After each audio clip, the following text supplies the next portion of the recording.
बंदी छोड़ सतगुरु रामपाल जी परमेश्वर जी की जय हो। परमपिता परमात्मा सारी सृष्टि के रचनहार कुल मालिक असंख्य ब्रह्मांडों के स्वामी जगत गुरु तीनों लोकों में प्रवेश करके सबका धारण पोषण करने वाले राजाधिराज आत्माधार नाथों के नाथ देवों के देव महादेव सर्वेश्वर महेश्वर मृत्युंजय अजरो अमर आदि अनादि सनातनी प्रभु जगत पिता जगदीश्वर श्री श्री 1008 की उपाधि के वास्तविक अधिकारी अकाल मूरत सौद स्वरूपी राम वासुदेव सर्वगतम ब्रह्म परम पूज्य प्रथम पूज्य परम पुरुष परम धनी परम दयालु सत्य कबीर हक्का कबीर अल्लाहु कबीर अल्लाहु अकबर बाखबर अल्लाह ताला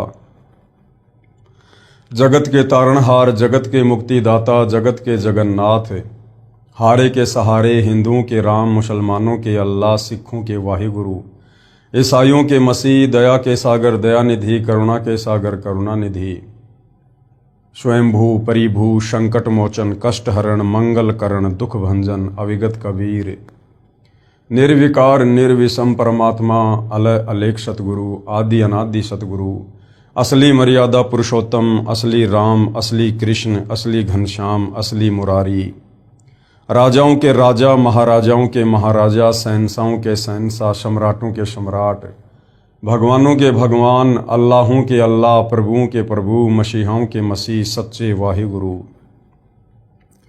बाबाओं के बाबा पीरों के पीर सेठों के सेठ जगत सेठ सावलसा सेठ सर्वगुण संपन्न अनंत कोटि कलाओं के स्वामी अनंत कोटि ब्रह्मांडों के नायक योगियों में महायोगी ध्यानियों में महाध्यानी सिद्धों में परम सिद्ध ज्ञानियों में तत्व ज्ञानी ब्रह्म ज्ञानी महाज्ञानी परम ज्ञानी सर्वश्रेष्ठ ज्ञानी विज्ञानी युवा कबीर समर्थ कबीर असमवात अमित ओजा सच्चे रहनुमा करीम अल्लाह सुभान अल्लाह दुनिया के अंतिम पैगंबर 8 सितंबर 1951 से गांव धनाना जिला सोनीपत हरियाणा भारतवर्ष की पावन भूमि पे प्रकट रियल कल्कि भगवान श्री नारायण साकार हरि श्री बाबा साहिब नूर अनंत परमात्मा सच्चे दरवेश सच्चे बाखबर संत श्रोमणी सतगुरु रामपाल जी परमेश्वर जी के चरण कमल में आप और हम सभी भाई बहनों का अनंत कोटि दंडवत प्रणाम।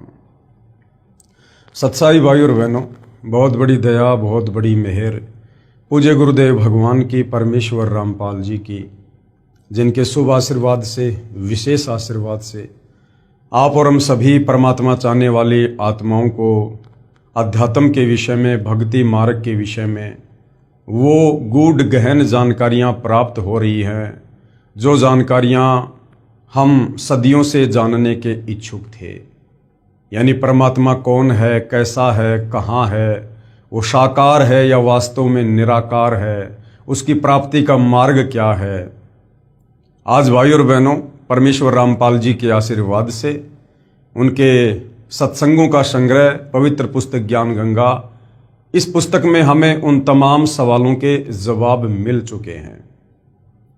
तो भाई और बहनों, ये पवित्र पुस्तक ज्ञान गंगा ये सर्व धर्मों के सर्व धर्म शास्त्रों के ज्ञान से प्रमाणित है और इस पवित्र पुस्तक ज्ञान गंगा को पढ़ने के बाद ही हम वास्तव में भक्ति मार्ग के विषय में, अध्यात्म के विषय में, आत्म और परमात्म ज्ञान के विषय में जान सकते हैं, समझ सकते हैं। दूसरा कोई विकल्प, कोई तरीका धरती पर नहीं है, क्योंकि हमारे नादान ज्ञानहीन धर्मगुरु ये संस्कृत भाषा के ज्ञाता अवश्य थे, परंतु इनको तत्व ज्ञान नहीं था और तत्व ज्ञान के अभाव में किसी भी धर्म के किसी भी सदग्रंथ को नहीं समझा जा सकता, क्योंकि अपने द्वारा रची गई सृष्टि का ज्ञान परमात्मा स्वयं ही धरती पर तत्वदर्शी संत बनकर समझाता है।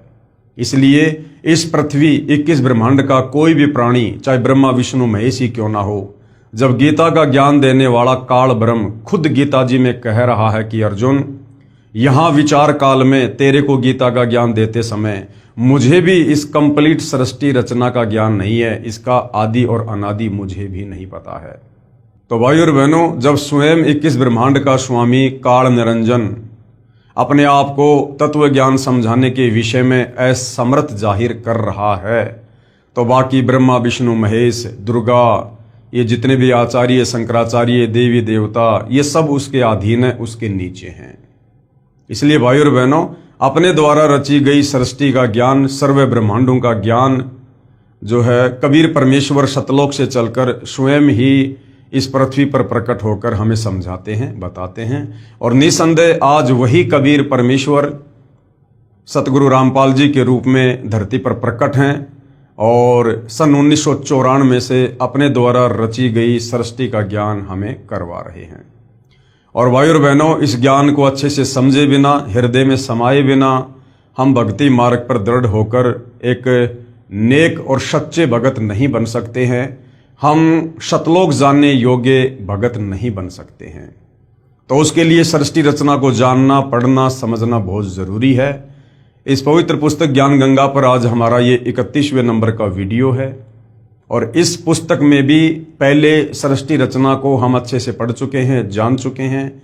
यदि आप अभी अभी ये वीडियो देखना शुरू किए हैं तो आप जी से प्रार्थना है कि ज्ञान गंगा पुस्तक के ऊपर बन चुके तमाम वीडियो अवश्य देखिए, अन्यथा आप जी इस पवित्र पुस्तक में जो तत्व ज्ञान, जो अमर ज्ञान, जो अमृत ज्ञान सतगुरु रामपाल जी ने डाला है, आप इसे नहीं समझ पाएंगे।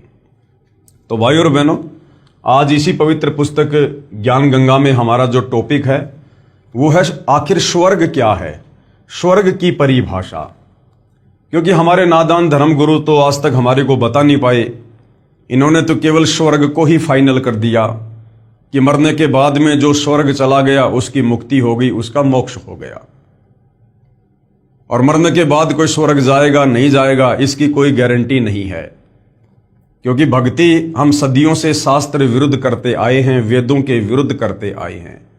पवित्र गीता और चारों वेद हमें जिस मंत्र का जाप करने का निर्देश दे रहे हैं, वो मंत्र हमारे धर्म गुरुओं ने हमें नहीं दिया और ना उस मंत्र के दान करने का ये हमारे धर्म गुरु अधिकारी थे। जिस कारण से हम स्वर्ग तक की यात्रा भी बड़ी मुश्किल से कर पाए हैं। तो वास्तव में स्वर्ग क्या है? क्या स्वर्ग अध्यात्म की लास्ट उपलब्धि है? भाइयों और बहनों, जिस स्वर्ग को लेकर हमारे धर्म गुरु हमें कहा करते थे या वर्तमान में भी कह रहे हैं, वो स्वर्ग तो भक्ति मार्ग की बहुत ही छोटी इकाई है। इससे ऊपर तो करोड़ों स्वर्ग हैं, करोड़ों स्वर्ग। और वास्तव में स्वर्ग क्या है? वास्तव में स्वर्ग सतलोक है, सचखंड है, जहां जाने के बाद फिर वापस लौटकर जन्म और मरण में नहीं आना, 184 योनियों में गधे, कुत्ते, सूअर के शरीर धारण करके कष्ट नहीं उठाना, जिस स्वर्ग में जाने के बाद फिर कभी नरक में नहीं जाना।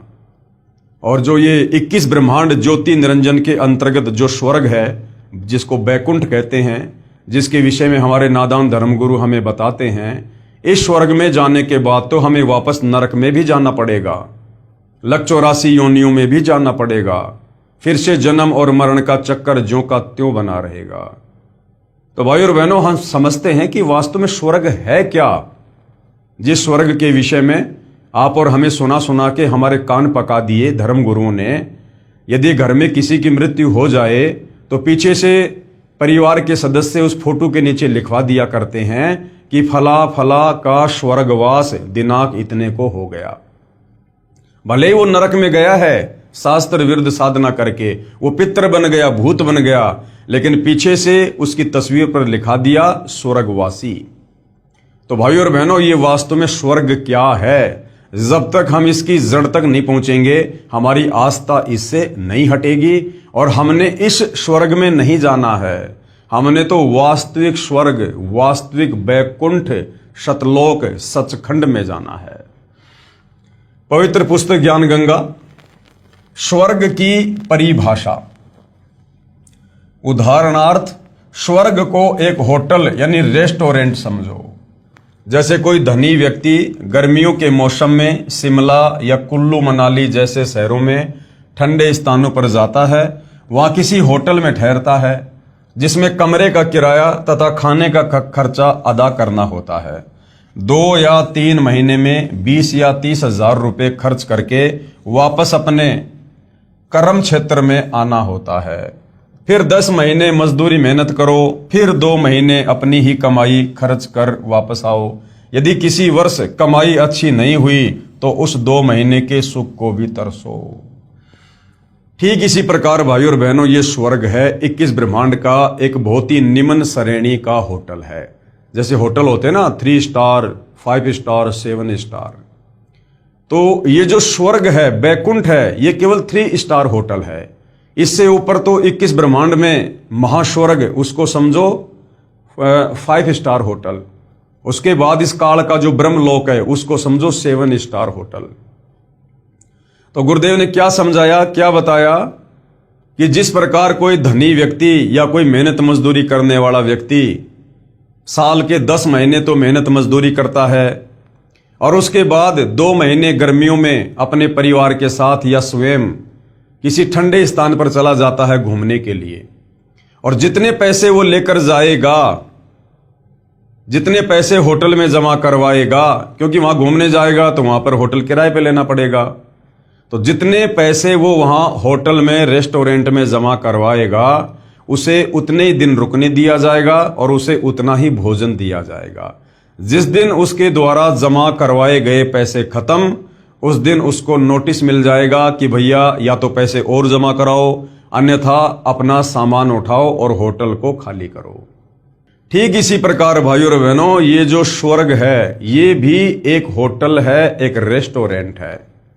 इस पृथ्वी पर हम जो मनुष्य शरीरधारी स्त्री या पुरुष हैं, हमें यहां पर परमपिता परमेश्वर ने ये मनुष्य जन्म स्त्री या पुरुष का ये परमात्मा प्राप्ति के लिए, मोक्ष की प्राप्ति के लिए दिया है।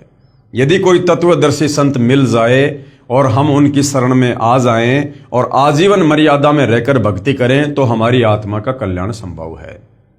या हमें तत्वदर्शी संत मान लीजिए नहीं मिलता है और इस मनुष्य शरीर से हम जो भी भक्ति करते हैं, जैसी भी करते हैं, मंत्रों का जाप करते हैं, दान पुण्य करते हैं, उस आधार से जितनी भक्ति कमाई अंतःकरण हो जाती है, शरीर छोड़ने के बाद उस भक्ति कमाई के आधार से, उन पुण्यों के आधार से हमें स्वर्ग प्राप्ति होती है।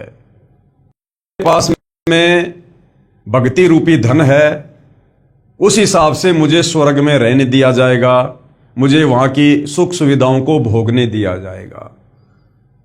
और जब मेरी वो भक्ति कमाई खत्म हो जाएगी, जो मैंने मनुष्य शरीर में इस पृथ्वी पर भक्ति करके कमाई थी, उस समय मुझे नोटिफिकेशन आ जाएगा कि भैया अब आपका स्वर्ग का समय समाप्त हो रहा है। और हमारे पास में और पुण्य होते नहीं, और पुण्य हम स्वर्ग में हम कमा नहीं सकते, क्योंकि वो कर्म क्षेत्र नहीं है, वो तो भोग क्षेत्र है। फिर हमें वहां से धक्के मार के निकाल दिया जाएगा, अर्थात हमारी मृत्यु होगी जैसे यहां पृथ्वी लोक पर होती है। उसके बाद कर्मों के आधार से हमें नरक में भी भेजा जाएगा, हमारे को लक 84 योनि में भी डाला जाएगा। और यदि फिर हमें मनुष्य जन्म मिला तो इस पृथ्वी पर आकर हम फिर से वही कार्य शुरू कर देंगे। अगर तत्वदर्शी संत मिल गया तो फिर हम शास्त्र अनुकूल साधना करके आजीवन मर्यादा में रह के हम यहां से मुक्त हो जाएंगे, सतलोक चले जाएंगे। यदि उस मनुष्य जन्म में तत्वदर्शी संत नहीं मिला तो जैसे भी साधना ये नादान धर्म गुरु हमसे करवाते हैं शास्त्रों के विरुद्ध, वो साधना करके और जैसे भी भक्ति कमाई हम अर्जित कर पाएंगे, उस आधार से फिर से हम वो भक्ति धन लेकर स्वर्ग में चले जाएंगे। फिर साल 10 साल 20 साल 100 साल 500 साल इसकी जैसी भक्ति कमाई है उस आधार से वो स्वर्ग में रहेगा, थोड़ी बहुत मौज मस्ती करेगा। और जैसे भक्ति रूपी धन खत्म होगा फिर से उसको नरक में लक 84 योनि में, ये चक्कर इस प्रकार से भाई और बहनों हमारा जन्म और मरण का चलता रहेगा। तो ये है स्वर्ग। इससे ऊपर है महास्वर्ग। महास्वर्ग में वो जाता है जिसकी भक्ति कमाई ज्यादा होती है, जिसका भक्ति धन ज्यादा होता है, वो थोड़ा ज्यादा दिन वहां पर मौज मस्ती कर लेता है। आना उसको भी फिर नीचे पड़ेगा, जन्म और मरण में, लक 84 योनियों में और नरक में, क्योंकि 21 ब्रह्मांड की यही अंतिम उपलब्धि है। इन चारों वेदों में और गीता जी में केवल इस काल ब्रह्म तक की साधना है ओम नाम का मंत्र। और चारों वेदों और गीता जी के अनुसार साधना हम केवल 21 ब्रह्मांड में इसी प्रकार से जन्म मरण, लक 84 और नरक का ये चक्कर हमेशा काटते ही रहेंगे। और ये हमारा चक्कर उस समय तक खत्म नहीं होगा जब तक हमें मनुष्य तत्वदर्शी संत की शरण नहीं मिलेगी। क्योंकि तत्वदर्शी संत के पास ही कंप्लीट भक्ति का होता है। गीता अध्याय 17 श्लोक 23 में जो पूर्ण ब्रह्म परमेश्वर के परम अक्षर ब्रह्म के जो 3 मंत्र हैं जिनसे पूर्ण मुक्ति होगी, ओम तत् सत, और पवित्र कुरान शरीफ में जो ऐन सीन काफ अस सूरा 42 और उसका मंत्र 1 और 2, उसमें जो ऐन सीन काफ है ये कोड वर्ड में है, वास्तव में वो क्या मंत्र हैं वो तत्वदर्शी संत बताएगा। तो यदि हमें तत्वदर्शी संत नहीं मिलता है तो इसी प्रकार से हम स्वर्ग में, नरक में, महास्वर्ग में, लक 84 में, और जब तत्वदर्शी संत मिल जाए तब भाई और बहनों हमारी मुक्ति का रास्ता बनता है। तो वर्तमान में हमारा परम सौभाग्य है कि आज धरती पर जगत गुरु तत्वदर्शी सतगुरु रामपाल जी स्वयं प्रकट हैं। आज यदि हम इस काल के 21 ब्रह्मांड से निकलना चाहें, जन्म मरण के चक्कर को समाप्त करना चाहें, तो बड़ी आसानी से उनकी शरण में आकर करवा सकते हैं। ठीक इसी प्रकार स्वर्ग को जानो, जिस प्रकार वो होटल है इसी प्रकार से स्वर्ग को जानो। इस पृथ्वी लोक पर साधना यानी भक्ति करके कुछ समय स्वर्ग रूपी होटल में चला जाता है जीव, फिर अपनी जो पुण्य कमाई है खर्च करके वापस नरक तथा 84 लाख प्राणियों के शरीर में कष्ट पाप कर्म के आधार पर भोगना पड़ता है। जब तक तत्वदर्शी संत नहीं मिलेगा तब तक उपरोक्त जन्म मृत्यु तथा स्वर्ग नरक व 84 लाख योनियों का कष्ट बना ही रहेगा। क्योंकि गीता ज्ञान दाता काल ब्रह्म गीता अध्याय 4 श्लोक नंबर 34 में खुद कह रहा है कि अर्जुन, अगर तुझे परम सुख चाहिए, परम शांति चाहिए, सनातन परम धाम को प्राप्त करना है, जहां जाने के बाद साधक लौटकर वापस मेरे इस 21 ब्रह्मांड में जन्म मरण में नहीं आता, उसके लिए तू किसी तत्वदर्शी संत की खोज कर। वो तत्वदर्शी संत ही तुझे परमात्म ज्ञान बताएगा, तुझे मुक्ति का मार्ग बताएगा। अर्थात गीता ज्ञान देने वाले काल ब्रह्म के पास भी वो कंप्लीट मुक्ति का मार्ग नहीं है, क्योंकि केवल पूर्ण परमात्मा का शतनाम तथा सारनाम ही पापों का नाश करता है। अन्य प्रभुओं की पूजा से, जैसे ब्रह्मा विष्णु महेश दुर्गा या काल ब्रह्म की पूजा से पाप नष्ट नहीं होते। सर्व कर्मों का ज्यों का त्यों यथावत फल ही मिलता है। अगर पुण्य है तो स्वर्ग मिल जाएगा और फिर पाप के आधार से नरक भी भोगना पड़ेगा। इसलिए गीता अध्याय 8 श्लोक 16 में कहा है कि ब्रह्मलोक यानी महास्वर्ग तक स्वर्गलोक नाशवान है। जब स्वर्ग महास्वर्ग ही नहीं रहेंगे तब भगत का कहां ठिकाना होगा, कृपया विचार करो। गीता अध्याय 8 श्लोक 16 में गीता का ज्ञान देने वाला काल ब्रह्म कह रहा है कि अर्जुन, मेरी जो साधना का मंत्र है वो ओम है, गीता अध्याय 8 श्लोक नंबर 13 में, और मेरी ओम नाम की साधना 21 ब्रह्मांड की सर्वश्रेष्ठ साधना है। इस ओम नाम की कमाई से मृत्यु उपरांत साधक कहां जाता है, महास्वर्ग में। और अध्याय 8 श्लोक नंबर 16 में कह रहा है कि ब्रह्मलोक पर्यंत सर्वलोक पुनरावर्ती में है, कि महास्वर्ग में गया हुआ प्राणी भी वापस जन्म और मरण में है। और एक समय ऐसा आता है ये 21 ब्रह्मांड भी नष्ट होते हैं, स्वर्ग महास्वर्ग सब ये परले में आते हैं। तो बताओ फिर वो भगत कहां जाएगा, वो साधक कहां जाएगा फिर। अर्थात गीता और वेदों के अनुसार साधना करने वाला व्यक्ति कभी भी इस काल के जाल से मुक्त नहीं होता। इसलिए कबीर परमात्मा स्वयं तत्वदर्शी संत का रूप धारण करके आते हैं और हमें इन 4 वेदों से ऊपर 5वें वेद सूक्ष्म वेद से हमें यथार्थ भक्ति बताते हैं, क्योंकि 4 वेदों में मुक्ति का मार्ग नहीं है। तो आज भाई और बहनों वो कंप्लीट सूक्ष्म ज्ञान, कंप्लीट 5वें वेद सूक्ष्म वेद का ज्ञान केवल धरती पर सतगुरु रामपाल जी के पास ही है, अन्य किसी आचार्य शंकराचार्य जी के पास में नहीं है। प्रश्न किया किसी ने, क्या गीता जी का नित्य पाठ करने का कोई लाभ नहीं है? जो दान करते हैं, जैसे कुत्ते को रोटी, भूखे को भोजन, चींटियों को आटा, तीर्थों पर भंडारा आदि करते हैं, क्या यह भी व्यर्थ है? तो गुरुदेव भगवान ने क्या जवाब दिया? उत्तर, धार्मिक सदग्रंथों के पठन पाठन से ज्ञान यज्ञ का फल मिलता है। आप गीता पढ़ोगे, रामायण पढ़ोगे, महाभारत पढ़ोगे, आपको केवल ज्ञान होगा, केवल ज्ञान यज्ञ का फल मिलेगा, जो बहुत ही कम है। आपको केवल जानकारी होगी, उससे आपका समाधान नहीं होगा, आपको कोई लाभ नहीं मिलेगा, उससे केवल जानकारी होगी। तो धार्मिक सदग्रंथों के पठन पाठन से ज्ञान यज्ञ का फल मिलता है। यज्ञ का फल कुछ समय स्वर्ग या जिस मकसद से किया उसका फल मिल जाता है, परंतु मोक्ष नहीं मिलेगा। नित्य पाठ करने का मुख्य कारण यह होता है कि सदग्रंथों में जो साधना करने का निर्देश है तथा जो न करने का निर्देश है, उसकी याद ताजा रहे कि भगवान हमें क्या बता रहे हैं, हमें प्रतिदिन किस प्रकार से इस संसार में रहना है, क्या क्या हमने करना है, क्या क्या नेक नीति और सदाचार अपनाना है। हमें सदग्रंथों के पठन पाठन से हमें केवल इस बात का ज्ञान होता है, हमारी याद जो है वो ताजा बनी रहती है। कभी कोई गलती ना हो जाए जिससे हम वास्तविक मकसद त्याग कर, गफलत करके, शास्त्र विधि त्याग कर मनमाना आचरण यानी पूजा ना करने लग जाएं, तथा मनुष्य जीवन के मुख्य उद्देश्य की याद बनी रहे कि मनुष्य जीवन का मूल उद्देश्य आत्म कल्याण ही है, जो शास्त्र अनुकूल साधना से ही संभव है। तो शास्त्रों के पठन पाठन से केवल हमें इतना ही लाभ है कि हमें ज्ञान होगा और ज्ञान यज्ञ का फल मिलेगा। जैसे एक जमींदार को बुढ़ापे में पुत्र की प्राप्ति हुई, किसान ने सोचा जब तक बच्चा जवान होगा, अपने खेती बाड़ी के कार्य को संभालने योग्य होगा, कहीं मेरी मृत्यु ना हो जाए।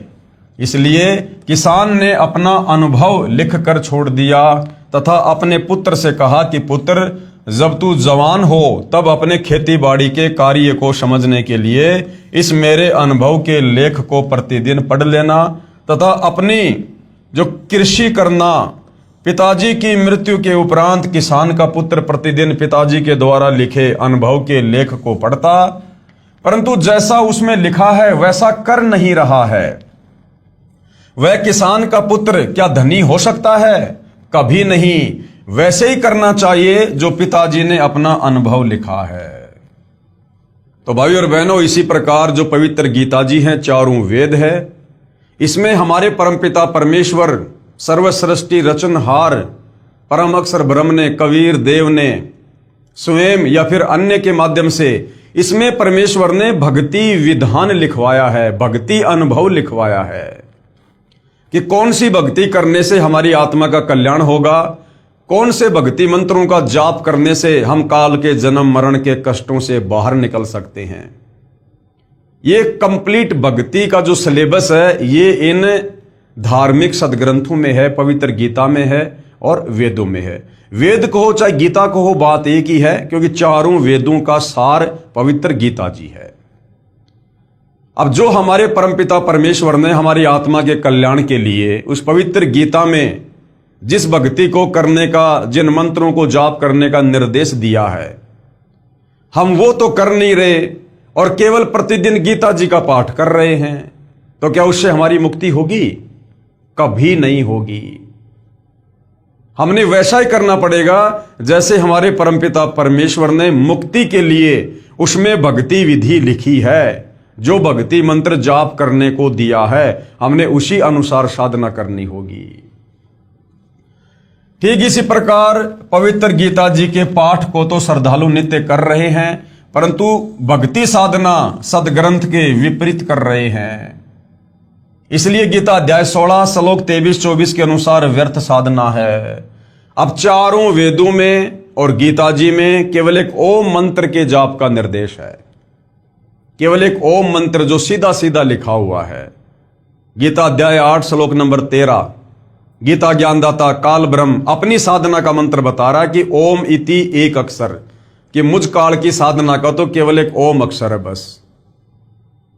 ब्रह्म व्यवहारण माम अनुशमरण ये परियाति तजन देहम सयाति परमाम गतम, कि भाई अर्जुन, मुझ काल की साधना का तो केवल ये कि ओम मंत्र है, जो इसका बोल बोल कर उच्चारण करके अंतिम श्वास तक जाप करेगा वो मेरे ब्रह्मलोक में आ जाएगा। तो ओम नाम की साधना करने वाला ये कहां जाएगा? महास्वर्ग में जाएगा, ब्रह्मलोक में जाएगा, फिर वापस जन्म मरण में रहेगा। फिर गीता अध्याय 17 श्लोक नंबर 23 में कहा है कि अर्जुन, उस पूर्ण परमेश्वर का जो मंत्र है उसका मंत्र है ओम तत् सत इति निर्देशय ब्रह्मण त्रिविध समर्थय, कि उस पूर्ण परमेश्वर की भक्ति का तो भाई 3 मंत्र का जाप है, ओम तत् सत। अब ओम तो सीधा सीधा काल का है, तत् और सत ये सांकेतिक है, कोड वर्ड में है। अब ये कौन बताएगा? गीता ज्ञानदाता कहता भैया इसके विषय में मुझे भी नहीं पता, ये तत् और सत क्या है, इसके पीछे कौन से मंत्र छुपे हुए हैं, इसकी जानकारी अर्जुन मुझे नहीं है। तो अर्जुन ने कहा कि फिर वो जानकारी कौन देगा? तो गीता अध्याय 4 श्लोक 34 में बताया कि उसके लिए तू किसी तत्वदर्शी संत की खोज कर ले, वो तत्वदर्शी महात्मा ही तुझे तत्व ज्ञान बताएगा, ये भेद बताएगा तुझे ओम तत् सत का। अर्जुन ने कहा कि मैं उसको कैसे पहचानूंगा? तो गीता अध्याय 15 श्लोक नंबर 1 से 4 में उसकी पहचान बताई है कि जो संत, जो महात्मा उल्टे लटके संसार रूपी पेड़ के हर एक विभाग को सचित्र साबित कर दे, बता दे कि जड़ कौन भगवान है, उसका जो तना है वो कौन भगवान है, वो डार कौन भगवान है, शाखा कौन भगवान है, उसको तत्वदर्शी संत जानना। तो वर्तमान में भाई और बहनों, इस धरती पर गीता अध्याय 15 श्लोक नंबर 1 से 4 के अनुसार उल्टे लटके संसार रूपी उस वृक्ष की सचित्र व्याख्या केवल सतगुरु रामपाल जी परमेश्वर जी ने की है और समझा दिया है कि वास्तव में सृष्टि रचना क्या है। तुम पहले कहां रहा करते थे? इस काल के गंदे लोक में क्यों अपना कर्म भोग रहे हो? क्यों जन्म मरण के चक्कर में पड़े हो? क्यों गधे कुत्ते सुअर बन रहे हो? आज ये तुम्हें मनुष्य जन्म दे के राजा बना रहा है, कल को लक 84 में गधा बना देगा, सुअर बना देगा। ये इस प्रकार से तुम्हें धोखा देकर अपना स्वार्थ सिद्ध कर रहा है, क्योंकि इस काल को प्रतिदिन 1 लाख मानव शरीरधारी आत्माओं के सूक्ष्म शरीर से निकली वासना खाने का श्राप लगा हुआ है। ये सृष्टि रचना सुनेंगे, समझेंगे, तब हमें पूरा माजरा समझ में आएगा। जैसे तीनों गुणों रजगुण ब्रह्मा जी, सतगुण विष्णु जी, तमगुण शिव जी की पूजा गीता अध्याय 7 श्लोक 12 से 15 तथा 20 से 23 में मना है। खुद ये गीता ज्ञान देने वाला काल ब्रह्म गीता अध्याय 7 श्लोक 12 से 15, 20 और 23 में अपने तीनों बेटों की साधना ब्रह्मा विष्णु महेश की पूजा के लिए भी मना कर रहा है। और विशेषकर हिंदू समाज 90% ब्रह्मा विष्णु महेश के पीछे लगा हुआ है। तो किसकी गलती है ये हमारे नादान तत्व ज्ञानहीन धर्म गुरुओं की, जो तत्व ज्ञान के अभाव में इन शास्त्रों का निष्कर्ष नहीं निकाल पाए और पूरे भगत समाज को, परमात्मा चाहने वाली आत्माओं को इन्होंने शास्त्र विरुद्ध घटिया साधना पर लगा दिया, शास्त्रों के विरुद्ध साधना करवा रहे हैं। तथा श्राद्ध निकालना अर्थात ये पितृ पूजा, पिंड भरवाना, फूल अस्थियां उठाकर गंगा में ये क्रिया करवाना, 13वीं 17वीं महीना 6 माही वर्षी आदि करना गीता अध्याय 9 श्लोक 25 में मना है। तो भाई और बहनों, हमारे शास्त्र क्या कह रहे हैं, जिनमें भक्ति का अनुभव है, और हम कर क्या रहे हैं? यदि हम गीता जी के विरुद्ध साधना करेंगे, गीता जी के विरुद्ध मंत्रों का जाप करेंगे, तो चाहे हम कितना ही गीता जी का नित्य पाठ कर लें, हमारी मुक्ति उस पाठ से नहीं है। व्रत रखना गीता अध्याय 6 श्लोक 16 में मना किया है। लिखा है कि हे अर्जुन, योग यानी भक्ति न तो बिल्कुल न खाने वाले की, न खाना अर्थात व्रत रखना सिद्ध होता है, न तो बिल्कुल न खाने वाले का सिद्ध होता है, अर्थात जो व्रत करते हैं उनकी भक्ति साधना कभी भी सफल नहीं होती है, अर्थात व्रत रखना मना है। भूखों को भोजन देना, कुत्तों आदि जीव जंतु व पशुओं को आहार कराना आदि बुरा नहीं है, परंतु पूर्ण संत के माध्यम से उनकी आज्ञा अनुसार दान तथा यज्ञ आदि करना ही पूर्ण लाभदायक है। ठीक है, आपके घर के बाहर कोई गाय आ जाए, कोई कुत्ता आ जाए, घर पे रोटी है तो दे दो, उनको डाल दो, कोई दिक्कत नहीं है। लेकिन यदि आप ये सोचो कि गायों को चारा खिलाने से, कुत्तों को रोटियां खिलाने से, चींटियों के बिल में आटा डालने से ही मुझे लाभ मिलेगा, पुण्य मिलेगा, मेरी मुक्ति होगी, तो ये हमारी बहुत बड़ी गलतफहमी है। देखो भाई और बहनों, लक 84 योनियों में जितने भी जीव जंतु और प्राणी हैं, उन सब का पेट कबीर परमात्मा भरता है। उनको जन्म देने से पहले अंतिम समय तक वो क्या खाएंगे क्या पिएंगे, सारी व्यवस्था परमात्मा ने सबकी करके रखी हुई है। कोई हमारे भरोसे नहीं आता। माँ के गर्भ में पल रहा बच्चा अपने बाप या माँ के भरोसे बाहर नहीं आता, वो अपनी किस्मत परमात्मा से लिखवा कर लाता है। हाँ, यदि उसकी किस्मत में कुछ फेरबदल हो सकता है तो तत्वदर्शी संत की शरण में आने के बाद हो सकता है। तो सबका परमेश्वर ने प्रारब्ध निश्चित किया होता है। परमात्मा कहते हैं, पो पाटी पगड़ा भया जागी जी या जून, सब काहू को देत है वो चौं समाना चून। तो यदि हम तत्वदर्शी संत की शरण में ना आकर और यदि शास्त्र अनुकूल साधना नहीं करते हैं और ये सोचकर कि मैं तो गौशाला में दान करता हूं, चारा डलवाता हूं, मैं प्रतिदिन गाय को रोटी खिलाता हूं, चींटियों को आटा डालता हूं, इससे मुझे मुक्ति मिल जाएगी, इससे मुक्ति नहीं मिलेगी। केवल तुम्हारे वो पुण्य बनेंगे और वो पुण्य तुम स्वर्ग में भोग लोगे या और तुम्हारी किसी मुसीबत के समय में काम आ जाएगा, लेकिन मुक्ति नहीं होगी। इतना करने से तुम 184 योनियों में जाने से नहीं बच सकते, नरक में जाकर कष्ट भोगने से नहीं बच सकते, जन्म मरण की पीड़ा से छुटकारा प्राप्त नहीं कर सकते। यह तो केवल एक आंशिक लाभ है। पूर्ण लाभ के लिए, पूर्ण मोक्ष के लिए पूर्ण संत की तलाश करनी होगी। और पूर्ण संत एक समय में पृथ्वी पर एक ही होता है और वो स्वयं कबीर भगवान होता है। वही कंप्लीट भक्ति का कोर्स बताते हैं जो गीता अध्याय 4 श्लोक नंबर 34 में बताया है। तब जाकर मुक्ति होगी। जैसे एक कुत्ता कार के अंदर मालिक वाली सीट पर बैठकर यात्रा करता है। अब जो ये शास्त्र विरुद्ध दान धर्म करते हैं, बिना तत्वदर्शी संत की शरण में आए जो लोग दान धर्म करते हैं, बड़े बड़े सेठ, बड़े बड़े लोग हैं, अरबपति खरबपति हैं, लोग आश्रमों में दान कर देते हैं, चैरिटी में दान कर देते हैं, करोड़ों अरबों में लोग दान करते हैं, बड़े बड़े धनपति लोग। अब भाई और बहनों, उस दान के प्रतिफल में उनको क्या मिलेगा? फिर ये बता रहे हैं गुरुदेव भगवान कि वो जो मनमुखी दान लोग जो कर रहे हैं, उस मनमुखी दान के प्रतिफल में आगे उनको क्या मिलेगा, किस प्रकार से परमात्मा उनको वो दान रिटर्न करेगा। जैसे एक कुत्ता कार के अंदर मालिक वाली सीट पर बैठकर यात्रा करता है, कुत्ते का ड्राइवर मनुष्य होता है। अब जैसे बहुत बड़ा कोई सेठ है, कोई मंत्री है, मुख्यमंत्री है, अब जैसे मुकेश अंबानी है, मुकेश अंबानी अपनी कार में एक जो है कुत्ता लेके चलता है। अब कई करोड़ों की तो उसकी कार है और कई लाख करोड़ का खुद मुकेश अंबानी मालिक है। और उस कार में वो कुत्ता आगे वाली सीट पर बैठेगा या फिर पीछे वाली सीट पर बैठेगा जहां पर मालिक बैठता है। अब उस कुत्ते को 15 करोड़ की कार मिल गई और उस कुत्ते को घुमा कौन रहा है? ड्राइवर कौन है? मनुष्य, इंसान है। और वो कुत्ता सारी मौज ले रहा है, रात को एसी में सोता है।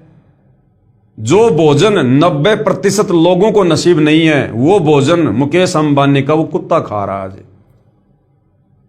क्यों खा रहा है? कुत्ते तो और भी बहुत हैं। एक कुत्ता ऐसा है जो गली में पड़ा रहता है, उसको खुजली हो रही है, उसमें कीड़े चल रहे हैं, सारा दिन चिल्लाता रहता है, वो भी तो कुत्ता ही है। और एक कुत्ता मुकेश अंबानी का। तो मुकेश अंबानी के घर में वो कुत्ता क्यों पहुंचा? वो कुत्ता कौन है? उस कुत्ते ने ऐसे कौन से वो कर्म किए थे मनुष्य जन्म में जो आज वो मुकेश अंबानी के घर में कुत्ता बन के सारी मौज ले रहा है। तो गुरुदेव क्या कह रहे हैं? जैसे एक कुत्ता कार के अंदर मालिक वाली सीट पर बैठकर यात्रा करता है, कुत्ते का ड्राइवर मनुष्य होता है। उस पशु को आम मनुष्य से भी अधिक सुविधाएं प्राप्त होती हैं। अलग से कमरा, पंखा तथा कूलर लगा होता है, आदि आदि। अब कौन है वो कुत्ता भाई और बहनों जो इतनी सुविधा ले रहा है? जब वह नादान प्राणी मनुष्य शरीर में था, जब उस कुत्ते वाली आत्मा मनुष्य के शरीर में था, स्त्री या पुरुष, उसने दान भी किया, लाखों का किया, करोड़ों का किया, भंडारे किए। जैसे आप जी मेहंदीपुर बालाजी जाओगे, इधर खाटू श्याम वाले जो है आप अपने इष्ट के वहां जाओगे, या जो तिरुपति बालाजी है, जगन्नाथ है, जितने भी बड़े बड़े धाम हैं, तीर्थ हैं, यहां आप देखते हो बड़े बड़े लोग, पैसे वाले करोड़ों में दान करते हैं, भंडारे लगाते हैं बड़े बड़े। तो कौन प्राणी है? जब वह नादान प्राणी मनुष्य शरीर में था, दान भी किया, परंतु मनमाना आचरण पूजा के माध्यम से किया। तत्वदर्शी संत की शरण में आके नहीं किया, मनमाने तरीके से किया, जो शास्त्र विधि के विपरीत होने के कारण लाभदायक नहीं हुआ। प्रभु का विधान है कि जैसा भी कर्म प्राणी करेगा उसका फल अवश्य मिलेगा। यह विधान तब तक लागू है जब तक तत्वदर्शी संत पूर्ण परमात्मा का मार्गदर्शक नहीं मिलता। तो वो जो कुत्ते के शरीर में जो आत्मा है ना, वो पहले मनुष्य था और उसने इसी प्रकार से मनमुखी ये दान धर्म किया, खूब किया, कंबल बांटे, भंडारा किया, धर्मशाला बनवाई, मकान बनवाए, बड़े बड़े भंडारे लगाए और गुरु भी बनाया। तो किसी आचार्य को, शंकराचार्य को, जो कि अधिकारी नहीं है नाम दीक्षा देने का, कथा करने का। कहने का मतलब है तत्वदर्शी संत के अलावा हम चाहे किसी भी धर्म के किसी भी धर्माचार्य को अपना गुरु बना लें और चाहे अरबों खरबों में कितना ही हम दान धर्म करें, हमारी मुक्ति नहीं है, हमारा मोक्ष नहीं है। वो किया हुआ दान धर्म हमें अगले जन्म में मिल जाएगा, जैसे अनिल अंबानी के उस कुत्ते को मिल रहा है, वो कुत्ते के शरीर में मिल जाएगा। अब कुत्ते का शरीर छूटने के बाद उस भाई का जन्म हो गया फिर सूअर के घर में, फिर क्या मिलेगा उसको? अब सूअर को कौन 15 करोड़ की गाड़ी में घुमाएगा? तो ऐसे ये काल हमारी दुर्गति करता है, हमारे को धोखे में रखता है। अगर वो नादान प्राणी, अगर वो तत्वदर्शी संत की शरण में होता और फिर यदि वो अपने गुरु के बताए अनुसार दान धर्म करता तो आजीवन मर्यादा में रहता, तो उसी जन्म में उसका पीछा छूट जाता, मोक्ष प्राप्त कर लेता, सतलोक चला जाता। और किसी कारण से यदि वो रह भी जाता तो उस नादान प्राणी को वो सारी सुविधा मनुष्य के शरीर में मिलती, दोबारा परमात्मा उसको मनुष्य जन्म देता बारंबार, जब तक उसका मोक्ष नहीं हो जाता। उसको लक 84 में नहीं जाने देता तत्वदर्शी संत, तो सारी सुविधा उसको मनुष्य के शरीर में मिलती वापस है। लेकिन गुरु भी बनाया तो नकली और मनमुखी होकर दान धर्म किया, जिस कारण से वो किया हुआ धर्म तो मिल गया लेकिन वो पशु योनि में मिला उसको। जैसा जैसा कर्म प्राणी करता है वैसा ही फल प्राप्त होता है। इस विधान के अनुसार वह तीर्थों तथा धामों पर या अन्य स्थानों पर भंडारे द्वारा तथा कुत्ते आदि को रोटी डालने के कर्म के आधार पर कुत्ते की योनि में चला गया। वहां पर भी किया कर्म मिला। कुत्ते के जीवन में अपनी पूर्व जन्म की शुभ कर्म की कमाई को समाप्त करके फिर गधे की योनि में चला जाएगा। उस गधे के जीवन में सर्व सुविधाएं छीन ली जाएंगी। वहां तो कुम्हार का लठ मिलेगा, सारा दिन मिट्टी कच्ची पक्की ईंटें ढोएगा, तत्पश्चात अन्य प्राणियों के शरीर में फिर कष्ट उठाएगा तथा नरक भी भोगना पड़ेगा। 84 लाख योनियों का कष्ट भोग कर फिर मनुष्य शरीर प्राप्त करता है। फिर क्या जाने भक्ति बने या ना बने। जैसे धाम तथा तीर्थ पर जाने वाले के पैरों नीचे या जिस सवारी द्वारा जाता है उसके पहियों के नीचे जितने भी जीव जंतु मरते हैं उनका पाप भी तीर्थ व धाम यात्री को भोगना पड़ता। अब तीर्थ की यात्रा पर जा रहे हैं, धाम पर जा रहे हैं, मंदिर में जा रहे हैं, जा किस लिए रहे हैं? पुण्य कमाने के लिए। अब मान लीजिए वहां जाने से आपको एक पुण्य हुआ और आपने जीव जंतु मार दिए करोड़ों। अगर पैदल जा रहे हो तो पैर के नीचे कितने जीव जंतु मर गए, सूक्ष्म मर गए, चींटियां मर गई, अन्य जंतु मर गए। गाड़ी से जा रहे हो तो कितने जंतु मर जाते हैं टक्कर लग लग के। गाड़ी के टायर के नीचे कितने कीड़े मकोड़े मर जाते हैं, करोड़ों अरबों। तो भैया वैसे तो शास्त्र विरुद्ध साधना का कोई पुण्य है नहीं, और यदि मिल भी गया तो पुण्य तो हुआ एक, और तुमने जीव जंतुओं की हत्या करके पाप कमा लिए करोड़ों, और वो करोड़ों पाप कर्म भी भोगने पड़ेंगे। इसीलिए हम ज्यादातर समय लक 84 योनियों में चक्कर काटते हैं, क्योंकि पुण्य के बजाय हमारे अंदर पाप कर्म ज्यादा होते हैं। तो शास्त्र विरुद्ध साधना को करने के चलते जीव हमेशा जन्म मरण के चक्कर में इस प्रकार से बना ही रहेगा। जब तक पूर्ण संत जो पूर्ण परमात्मा की सत साधना बताने वाला नहीं मिलेगा, तब तक पाप नाश नहीं हो सकते। और जब हमें जगत गुरु मिल जाएगा, तत्वदर्शी मिल जाएगा, पूर्ण संत मिल जाएगा, फिर यदि हम उनके दर्शनों के लिए जाएंगे, उसके आश्रम में जाएंगे या जहां भी महात्मा जी हैं वहां जाएंगे, फिर मरेंगे, हमारे पैर के नीचे भी, हमारी गाड़ी से भी जीव जंतु मरेंगे, किंतु हम पूर्ण संत की शरण में हैं, हमें वो पाप कर्म नहीं लगेंगे, क्योंकि फिर हम इस काल के विधान से हटकर पूर्ण संत के विधान के अंतर्गत आ जाते हैं, फिर हमें वो पाप कर्म नहीं लगेंगे। जिस प्रकार मैं गाड़ी चला रहा हूं, आप भी गाड़ी चला रहे हो, मेरे पास में लाइसेंस है, आपके पास में लाइसेंस नहीं है, और हम दोनों की गाड़ी एक्सीडेंट हो गई और यदि कोई मर गया तो मेरा बचाव हो जाएगा, क्योंकि मेरे पास में ड्राइविंग लाइसेंस है। और जिसके पास ड्राइविंग लाइसेंस नहीं है वो सीधा जेल में डाला जाएगा। इसी प्रकार भाई और बहनों, जिसको तत्वदर्शी संत की शरण प्राप्त है उसके पास में वो आध्यात्मिक लाइसेंस है, उसका गुरु वकील बनकर धर्मराय के दरबार में उसका मुकदमा लड़ता है। भाई कर ले गुरु वकील मुकदमा भारी है। तो तत्वदर्शी संत की शरण में आने के बाद हमें अनजाने में हुए जो पाप कर्म है उनका दोष नहीं लगता है, और जानबूझकर हम कोई गलती करेंगे नहीं, पाप कर्म कोई करेंगे नहीं, क्योंकि तत्वदर्शी संत हमें अपने विधान से परिचित करवा देगा कि अगर तुमने अब मेरी शरण में आने के बाद फला फला गलतियां की तो फिर इनका दंड तुम्हें बहुत भयंकर भोगना पड़ेगा। तो तत्व ज्ञान होने के बाद साधक को डर हो जाता है, भय हो जाता है, आत्म कल्याण की चिंता सताने लगती है, इसलिए साधक फिर कभी गलती नहीं करेगा। क्योंकि ब्रह्मा विष्णु महेश ब्रह्म क्षर पुरुष काल तथा ये परब्रह्म अक्षर पुरुष की साधना से पाप नाश नहीं होते। 21 ब्रह्मांड का स्वामी काल ब्रह्म, उससे ऊपर 7 संग ब्रह्मांड का स्वामी अक्षर पुरुष, इनकी साधना से हमारे पाप कर्मों का नाश नहीं हो सकता। केवल तत्वदर्शी संत की शरण में आने से ही पाप कर्मों का नाश होगा। पाप तथा पुण्य दोनों का फल भोगना पड़ेगा जब तक हम 21 ब्रह्मांड के अंतर्गत इस काल की साधना करते हैं।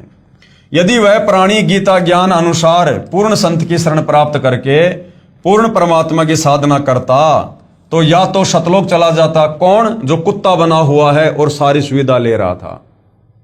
अगर वो पूर्ण संत की शरण में होता, फिर यदि वो दान धर्म करता अपने गुरुदेव के बताए अनुसार, या तो उसी जन्म में उसका मोक्ष हो जाता अगर मर्यादा में रहता तो, और किसी कारण से रह भी जाता तो वो सारी की सारी सुविधा जो वो कुत्ते के शरीर में ले रहा है उसको मनुष्य जन्म में देता, परमात्मा मनुष्य जन्म देता उसको। यदि वह प्राणी गीता ज्ञान अनुसार पूर्ण संत की शरण प्राप्त करके पूर्ण परमात्मा की साधना करता तो या तो शतलोक चला जाता या दोबारा मनुष्य शरीर प्राप्त करता, और पूर्व पुण्यों के आधार से फिर कोई संत मिल जाता और मनुष्य जन्म मिलता तो सुविधा तो मिलती और मनुष्य जन्म में फिर उसे परमात्मा संत रूप में मिल जाते, फिर उसकी भक्ति कमाई जो अधूरी रह गई थी पूरी करवा के उसे सतलोक ले जाते। पूर्व पुण्यों के आधार से फिर कोई संत मिल जाता, वह प्राणी फिर शुभ कर्म करके पार हो जाता।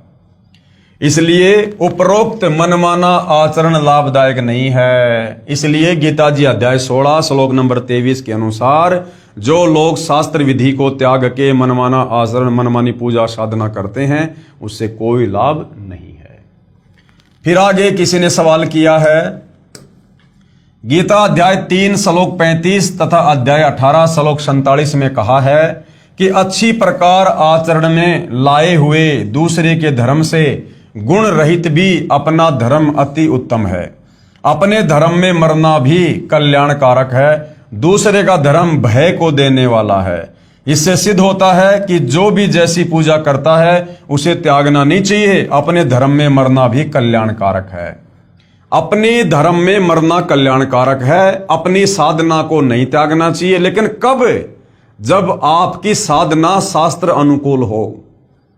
जो साधना आप कर रहे हैं यदि वो शास्त्र अनुकूल साधना है और इसके विपरीत यदि कोई दिखावे की साधना कर रहा है और वो साधना यदि शास्त्रों के विरुद्ध है तो उस साधना के चटक मटक को देखकर हमने अपनी वो यथार्थ साधना नहीं त्यागनी चाहिए। और यदि आप मनमाना आचरण कर रहे हैं, शास्त्रों के विरुद्ध साधना कर रहे हैं और फिर सोच रहे हैं कि नहीं नहीं अपनी साधना में जीना मरना सही है, तो भैया फिर जन्म मरण में रहोगे, गधे कुत्ते सुअर ही बनते रहोगे।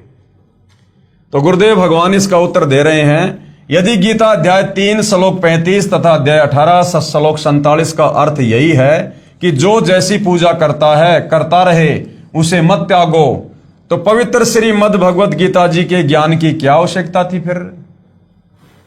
फिर क्या आवश्यकता थी?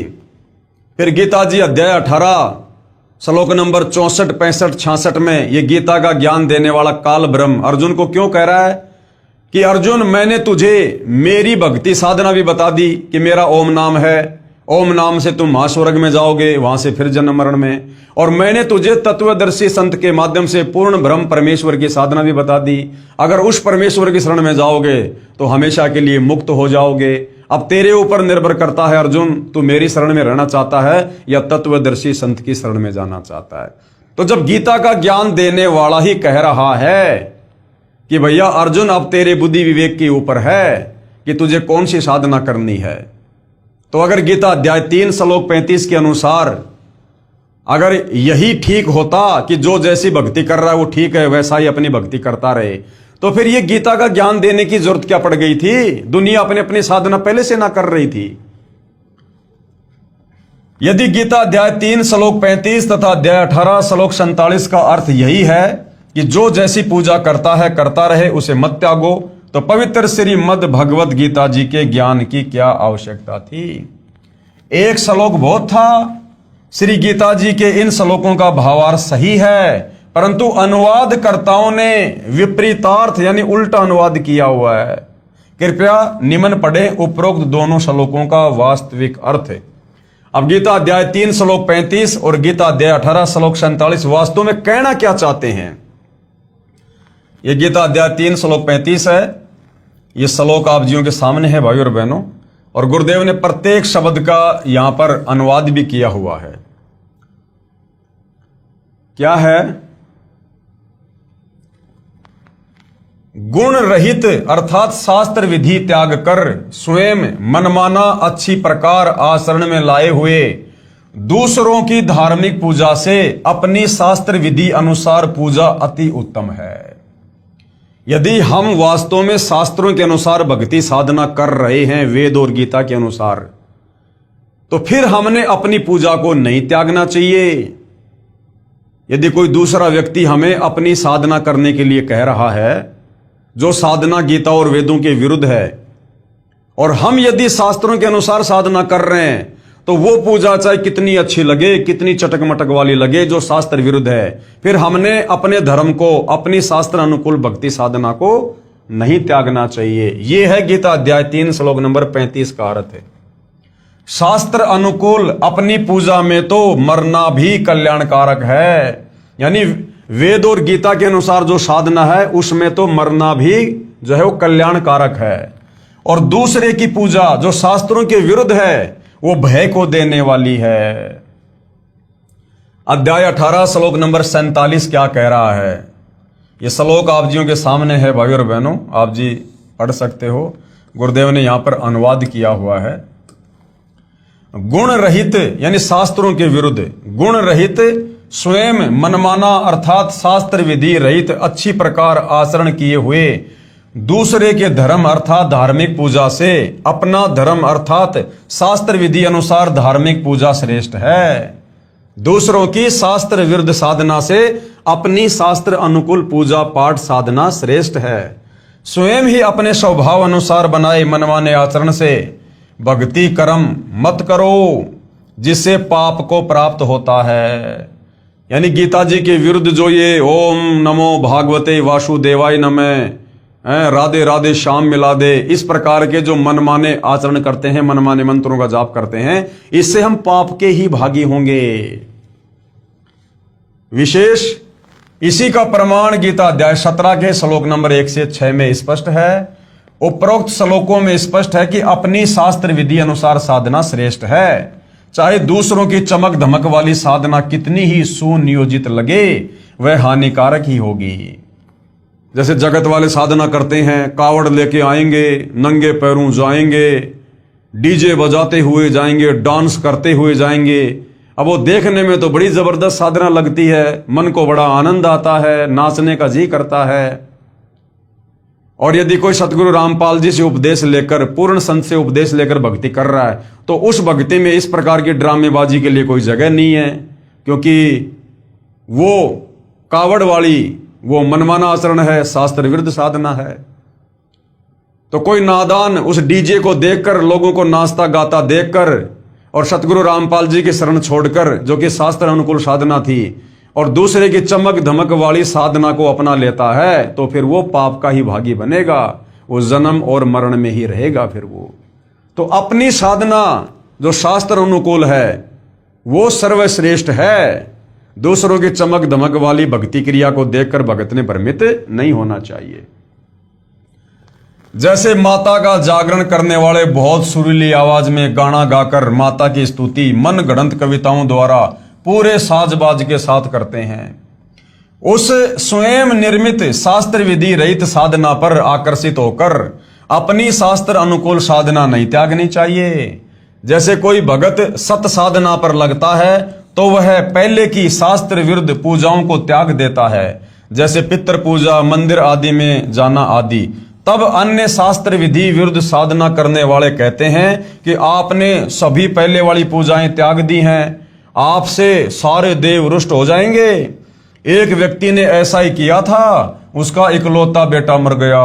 इस तरह ये दूसरों की शास्त्र विरुद्ध साधना भय पैदा करती है, परंतु अपनी शास्त्र अनुकूल साधना को अंतिम श्वास तक करते रहना ही कल्याणकारक है। फिर किसी ने सवाल किया, प्रश्न, मैं गीता अध्याय 6 श्लोक 10 से 15 में वर्णित विधि अनुसार एक आसन पर बैठकर सिर आदि अंगों को सम करके ध्यान करता हूं, एकादशी का व्रत भी रखता हूं, इस प्रकार शांति को प्राप्त हो जाऊंगा। तो गुरुदेव भगवान क्या बता रहे हैं? उत्तर, कृपया आप गीता अध्याय 6 श्लोक 16 को भी पढ़ो, जिसमें लिखा है कि हे अर्जुन, ये योग यानी साधना न तो अधिक खाने वाले का, न बिल्कुल न खाने वाले का। अधिक खाना यानी मतलब बहुत ज्यादा भोजन करता है, जिससे आलस्य बन जाता है, पेट फूल जाता है, डकारें आती हैं, तो उससे भी आदमी अपना भजन नहीं कर पाएगा। तो ये जो योग और साधना है, गीता में लिखा है कि न तो अधिक खाने वाले की सफल होती है, न बिल्कुल न खाने वाला, अर्थात जो लोग व्रत करते हैं, कुछ भी नहीं खाते, उनकी भक्ति भी कभी सफल नहीं होगी। न अधिक जागने वाले का, जो दिन रात जागते रहते हैं, माला फेरते रहते हैं, जैसे भी है, उनकी भी भक्ति साधना सफल नहीं होगी।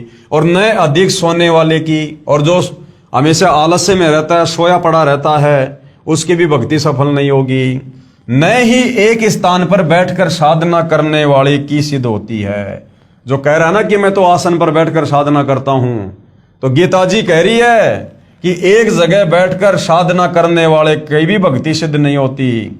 गीता अध्याय 6 श्लोक 10 से 15 तक वर्णित विधि का खंडन गीता अध्याय 3 का श्लोक 5 से 9 में किया है कि जो मूर्ख व्यक्ति समस्त कर्म इंद्रियों को हठपूर्वक रोककर अर्थात एक स्थान पर बैठकर चिंतन करता है, वह पाखंडी कहलाता है। इसलिए कर्मयोगी यानी कार्य करते करते साधना करने वाला साधक ही श्रेष्ठ है। वास्तविक भक्ति विधि के लिए गीता ज्ञानदाता प्रभु ब्रह्म किसी तत्वदर्शी संत की खोज करने को कहता है। गीता अध्याय 4 श्लोक 34 में इससे सिद्ध है कि गीता ज्ञानदाता यानी ब्रह्म द्वारा बताई गई भक्ति विधि पूर्ण नहीं है।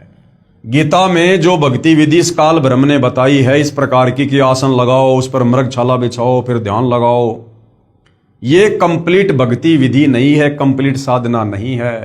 ये तो खुद कह रहा है कि मुझे तो कंप्लीट भक्ति के बारे में नहीं पता भाई, उसके लिए तो किसी तत्वदर्शी संत की खोज कर। अगर इसकी ये आसन लगाकर ध्यान लगाने वाली साधना ही फाइनल होती तो फिर ये किसी तत्वदर्शी संत की खोज करने को क्यों कहता। इसलिए गीता अध्याय 6 श्लोक 10 से 15 तक ब्रह्म यानी क्षर पुरुष काल द्वारा अपनी साधना का वर्णन है तथा अपनी साधना से होने वाली शांति को अति घटिया अनुतमाम गीता अध्याय 7 श्लोक 18 में कहा है कि मेरे ओम नाम की कमाई, मेरे द्वारा बताई गई भक्ति साधना भी घटिया है। यानी तुम ब्रह्मलोक में चले जाओगे, महास्वर्ग में चले जाओगे, लेकिन फिर वहां से जन्म और मरण में आओगे। उपरोक्त अध्याय 6 श्लोक 10 से 15 में कहा है कि मन और इंद्रियों को वश में रखने वाला साधक एक विशेष आसन तैयार करे जो न अधिक ऊंचा हो न अधिक नीचा हो। उस आसन पर बैठकर चित्त तथा इंद्रियों को वश में रखकर मन को एकाग्र करके अभ्यास करे। सीधा बैठकर ब्रह्मचर्य का पालन करता हुआ मन को रोककर जो है वो प्राणायाम होए। इस प्रकार साधना में लगा साधक मुझ में रहने वाली निर्वाण परमाम अति बेजान अर्थात बिल्कुल मरी हुई नाम मात्र शांति को प्राप्त होता है। इसलिए गीता अध्याय 7 श्लोक 18 में अपनी साधना यानी भक्ति से होने वाली गति यानी लाभ को अति घटिया यानी अनुत्तमाम कहा है। इसी गीता अध्याय 18 श्लोक 62 तथा अध्याय 15 श्लोक 4 में कहा है कि हे अर्जुन, तू परम शांति तथा सतलोक को प्राप्त होगा, फिर पुनर्जन्म नहीं होता, पूर्ण मोक्ष प्राप्त हो जाता है। मैं गीता ज्ञानदाता प्रभु भी उसी आदि नारायण पुरुष परमेश्वर की शरण में हूं। इसलिए दृढ़ निश्चय करके उसी की साधना व पूजा करनी चाहिए। परम शांति के लिए, जन्म मरण से मुक्ति के लिए तो गीता ज्ञानदाता अपने से अन्य किसी और परमेश्वर की भक्ति करने की अर्जुन को सलाह दे रहा है। फिर उसकी खुद की भक्ति साधना से जो वो बता रहा है, आसन लगा के बैठ जाओ, ओम नाम का जाप करो, फिर उससे कैसे परम शांति होगी, उससे कैसे मुक्ति होगी। अपनी साधना के अटकल युक्त ज्ञान के आधार पर बताए मार्ग को अध्याय 6 श्लोक 47 में भी स्वयं युक्तम मत अर्थात अज्ञान अंधकार वाले विचार कहा है कि अर्जुन, मैं जो मेरी भक्ति साधना बता रहा हूं ना, जो मेरे विचार हैं, ये भी तेरे को अंधकार में रखेंगे। अन्य अनुवादकर्ताओं ने मे युक्तम मत का अर्थ परम श्रेष्ठ मान्य है किया है, जबकि करना था कि ये मेरा अटकल लगाया अज्ञान अंधकार के आधार पर दिया गया मत है। क्योंकि यथार्थ ज्ञान के विषय में किसी तत्वदर्शी संत से जानने को कहा है। गीता अध्याय 4 श्लोक 34 में वास्तविक अनुवाद गीता अध्याय 6 श्लोक 47 का। अब गीता अध्याय 6 श्लोक नंबर 47 का रियल में क्या अनुवाद है सतगुरु रामपाल जी ने किया है। अध्याय 6 श्लोक नंबर 47, योगिनाम अपि सर्वेशाम मदगतेन अंतरात्मना श्रद्धावान भजते ये माम स में युक्तम मत। अनुवाद क्या है? मेरे द्वारा दिए भक्ति विचार जो अटकल लगाया हुआ उपरोक्त श्लोक 10 से 15 में वर्णित पूजा विधि जो मैंने अनुमान सा बताया है, पूर्ण ज्ञान नहीं है। क्योंकि सर्व साधकों में जो पूर्ण आस्था से, सच्ची लगन से मेरे द्वारा दिए भक्ति मत के अनुसार मुझे भजता है, वह भी अज्ञान अंधकार से जन्म मरण स्वर्ग नरक वाली साधना में ही लीन है। ये मेरा विचार है। इसी का प्रमाण पवित्र गीता जी अध्याय 7 श्लोक नंबर 18 में तथा गीता अध्याय 5 श्लोक 29 तथा गीता अध्याय 6 श्लोक 15 में स्पष्ट है। इसलिए गीता अध्याय 18 श्लोक 62 में कहा है, किसने? गीता का ज्ञान देने वाले काल ने, ब्रह्म ने, कि हे भारत यानी हे अर्जुन, तू सर्व भाव से यानी और सारी भक्ति पूजा छोड़ के मेरी भी पूजा छोड़ दे। उस परमात्मा की शरण में जा, उसकी कृपया से ही तू परम शांति को तथा सनातन परम धाम अर्थात सतलोक को प्राप्त होगा। गीता अध्याय 15 श्लोक 4 में कहा है कि जब तुझे गीता अध्याय 4 श्लोक 34 में वर्णित तत्वदर्शी संत मिल जाए, उसके बाद उस परम पद परमेश्वर को भली भांति खोजना चाहिए, जिसमें गए हुए साधक फिर लौटकर इस संसार में नहीं आते, अर्थात जन्म मृत्यु से सदा के लिए मुक्त हो जाते हैं। जिस परमेश्वर ने संसार रूपी वृक्ष की रचना की है, मैं भी उसी आदि पुरुष परमेश्वर की शरण में हूं, उसी की भक्ति करनी चाहिए। जब गीता का ज्ञान देने वाला काल ब्रह्म अपने से अन्य उस आदि पुरुष परमेश्वर कबीर की भक्ति के लिए कह रहा है, तो भला फिर ये अपनी भक्ति को सर्वश्रेष्ठ कैसे बता सकता है? अपनी भक्ति को तो इसने गीता अध्याय 7 श्लोक 18 में अनुत्तमाम कहा, अति घटिया, कि मेरे ओम नाम का जाप करके तुम ब्रह्मलोक में जाओगे। और अध्याय 8 श्लोक 16 में फिर कहा है कि ब्रह्मलोक गया हुआ साधक भी वापस जन्म और मरण में है, पुनरावृत्ति में है। इसलिए ऑप्शन दे दिया कि भैया अगर परम शांति चाहिए, परम शांति का मतलब है जन्म और मरण से सदा सदा के लिए झंझट खत्म।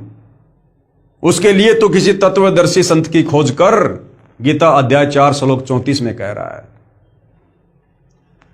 गीता अध्याय 3 श्लोक 5 से 9 में भी गीता अध्याय 6 श्लोक 10 से 15 के ज्ञान को गलत सिद्ध किया है। अर्जुन ने पूछा, प्रभु मन को रोकना बहुत कठिन है। भगवान ने उत्तर दिया, अर्जुन मन को रोकना तो वायु को रोकने के समान है। फिर यह भी कहा है कि निसंदेह कोई भी व्यक्ति किसी भी समय क्षण मात्र भी कर्म किए बिना नहीं रहता। जो महापुरुष मनुष्य समस्त कर्म इंद्रियों को हठपूर्वक ऊपर से रोककर मन से कुछ न कुछ सोचता रहता है, इसलिए एक स्थान पर हठयोग करके न बैठकर सांसारिक कार्य करते करते कर्म योग साधना करना ही श्रेष्ठ है। ये दोगला ज्ञान दे रहा है, दो प्रकार का ज्ञान दे रहा है गीता ज्ञान दाता। एक तरफ तो कहता है कि तू आसन लगा के बैठ जा, इंद्रियों को रोक ले, चिंतन कर, ध्यान लगा, और फिर कह रहा कि मन को रोकना तो वायु को रोकने के समान है, और कह रहा अर्जुन तू युद्ध भी कर और मेरी भक्ति भी कर। तो ये दोगला ज्ञान दे रहा है गीता ज्ञान दाता, दोगला ज्ञान। कर्म न करने अर्थात हठ योग से एक स्थान पर बैठकर साधना करने की अपेक्षा कर्म करते करते साधना श्रेष्ठ है। एक स्थान पर बैठकर साधना करने से तेरा जीवन निर्वाह कैसे होगा? उधर तो कह रहा है कि तू मृगछाला बिछा, आसन ना ऊंचा हो ना नीचा हो, फिर ध्यान लगा, और यहां क्या कह रहा है, अगर तू कर्म नहीं करेगा तो तेरा जीवन निर्वाह कैसे होगा, तेरा पेट पोषण कैसे होगा, इसलिए तू कर्म भी कर और मेरी भक्ति भी कर। तो ये दोगला सा ज्ञान ये गीता ज्ञान दाता अर्जुन को दे रहा है भक्ति से भ्रमित करने के लिए। शास्त्र विधि त्याग कर साधना हठ योग एक आसन पर बैठकर करने से कर्म बंधन का कारण है। दूसरा, जो शास्त्र अनुकूल कर्म करते करते साधना करना ही श्रेष्ठ है, इसलिए सांसारिक कार्य करता हुआ साधना कर। गीता अध्याय 8 श्लोक 7 में कहा है कि युद्ध भी कर और मेरा स्मरण भी कर, इस प्रकार मुझे ही प्राप्त होगा। गीता अध्याय 7 श्लोक 18 में तथा अध्याय 18 श्लोक 62 में कहा है कि परंतु मेरी साधना से होने वाली गति यानी लाभ अति घटिया अनुतमाम है। कि अर्जुन मुझ गीता ज्ञान दाता की अगर तू भक्ति करेगा, मेरे अनुसार भक्ति करेगा, तो तेरा मोक्ष नहीं है, मेरी भक्ति भी अनुतमाम यानी घटिया है। इसलिए उस परमेश्वर की शरण में जा जिसकी कृपा से तू परम शांति तथा शाश्वत स्थान यानी सतलोक को प्राप्त होगा। शाश्वत स्थान का मतलब है जो कभी भी विनाश में नहीं आता। उस परमेश्वर की भक्ति विधि तथा पूर्ण ज्ञान कौन बताएगा? वो तत्व ज्ञान किसी तत्वदर्शी संत की खोज करके उससे पूछ, मैं यानी गीता का ज्ञानदाता ब्रह्म यानी काल नहीं जानता। आगे फिर सवाल किया है भाई और बहनों, क्योंकि शंका समाधान का चैप्टर चल रहा है। गीता अध्याय 15 श्लोक 18 में कहा है कि मैं लोक में वेद में पुरुषोत्तम नाम से प्रसिद्ध हूं। इससे तो यही सिद्ध हुआ कि गीता ज्ञानदाता प्रभु ही सर्वशक्तिमान है, तथा गीता अध्याय 12 पूर्ण ही गीता ज्ञानदाता की ही महिमा कह रहा है। अब भाई और बहनों, ये अनुवादकर्ताओं की गलती है। जैसा यहां पर अनुवाद किया गया है ऐसा अनुवाद नहीं है। यथार्थ अनुवाद क्या है सतगुरु रामपाल जी ने बताया। उत्तर, गीता जी में गीता ज्ञानदाता प्रभु अपनी साधना तथा समर्थता भी कह रहा है, तथा साथ साथ उस पूर्ण परमात्मा की महिमा भी कह रहा है, तथा उस परमेश्वर की साधना के लिए तत्वदर्शी संत की ओर संकेत भी कर रहा है। गीता अध्याय 12 पूरा ब्रह्म यानी क्षर पुरुष काल की महिमा से परिपूर्ण है, तथा गीता अध्याय 13 सारा उस परमात्मा पूर्ण परमात्मा अर्थात आदि पुरुष परमेश्वर की महिमा से परिपूर्ण है। गीता अध्याय 15 श्लोक 1 से 4 तथा 16 से 17 में पूर्ण परमात्मा तथा परब्रह्म ब्रह्म आदि का निर्णायक ज्ञान है।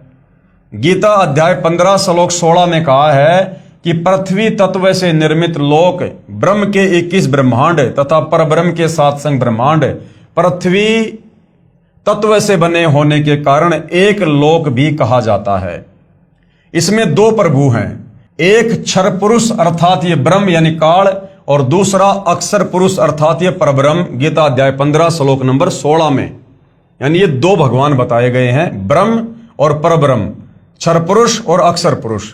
इन दोनों प्रभुओं के अंतर्गत जितने भी प्राणी हैं उनका तथा इन दोनों प्रभुओं के स्थूल शरीर तो नाशवान है तथा जीवात्मा अविनाशी कही गई है। गीता अध्याय 15 श्लोक 17 में फिर क्या कहा है कि वास्तव में पुरुषोत्तम अर्थात सर्वशक्तिमान परमेश्वर तो उपरोक्त दोनों भगवानों से अन्य है। यानी गीता अध्याय 15 श्लोक 16 में जो दो भगवान बताए गए हैं, क्षर पुरुष और अक्षर पुरुष, फिर गीता अध्याय 15 श्लोक नंबर 17 में कहा कि उत्तम पुरुष तु अन्य परमात्मा इति उदाहरते। यानी उन दोनों भगवानों से सर्वश्रेष्ठ भगवान पुरुषोत्तम तो कोई और ही है जो तीनों लोकों में प्रवेश करके सबका धारण पोषण करता है। जो वास्तव में परमात्मा कहा जाता है, जो तीनों लोकों में प्रवेश करके सबका धारण पोषण करता है, वह वास्तव में अविनाशी परमेश्वर कहा जाता है। तो भैया जब ये क्षर पुरुष भी नाशवान, अक्षर पुरुष भी नाशवान, और इनके लोकों में जितने भी जीव प्राणी हैं इनके शरीर भी नाशवान, तो बताओ फिर मुक्ति कहां, मुक्ति कैसे फिर। गीता अध्याय 15 के ही श्लोक 18 में गीता ज्ञानदाता क्षर पुरुष ब्रह्म अपनी स्थिति बताते हुए कह रहा है कि मुझे तो लोक वेद होता है दंत कथा, सुनी सुनाई कथा, शास्त्रों के विरुद्ध बातों के आधार से पुरुषोत्तम कहते हैं, क्योंकि मैं अपने 21 ब्रह्मांड में जितने भी प्राणी हैं वो सारे मेरे अधीन हैं। वे चाहे स्थूल शरीर में नाशवान हैं, चाहे आत्मा रूप में अविनाशी हैं, मैं उनमें उत्तम यानी श्रेष्ठ हूं।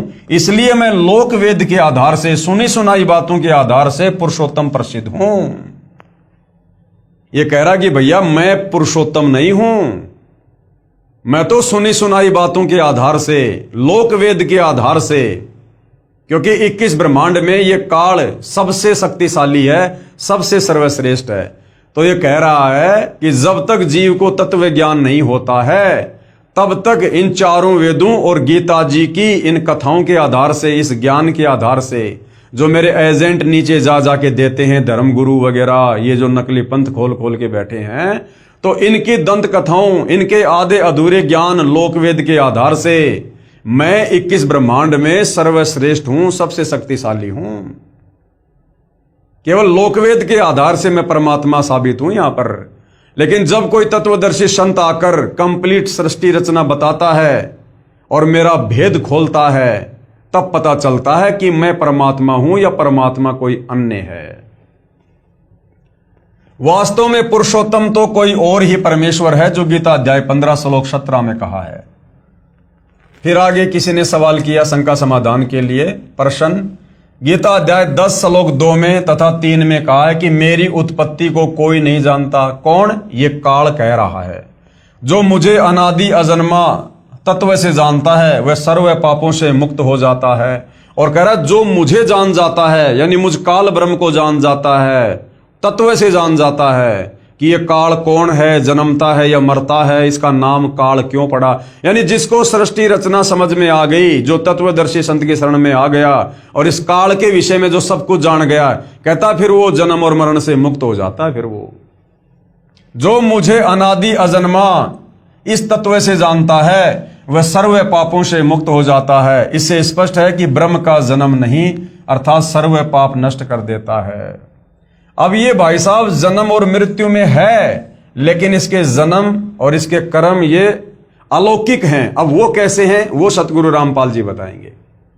उत्तर गीता अध्याय 10 श्लोक 2 को दोबारा पढ़िए, जिसमें कहा है कि मेरी उत्पत्ति को न देवता यानी ब्रह्मा विष्णु तथा शिव आदि नहीं जानते, तथा न ही महर्षि जानते हैं, क्योंकि वे सब मुझसे उत्पन्न हैं।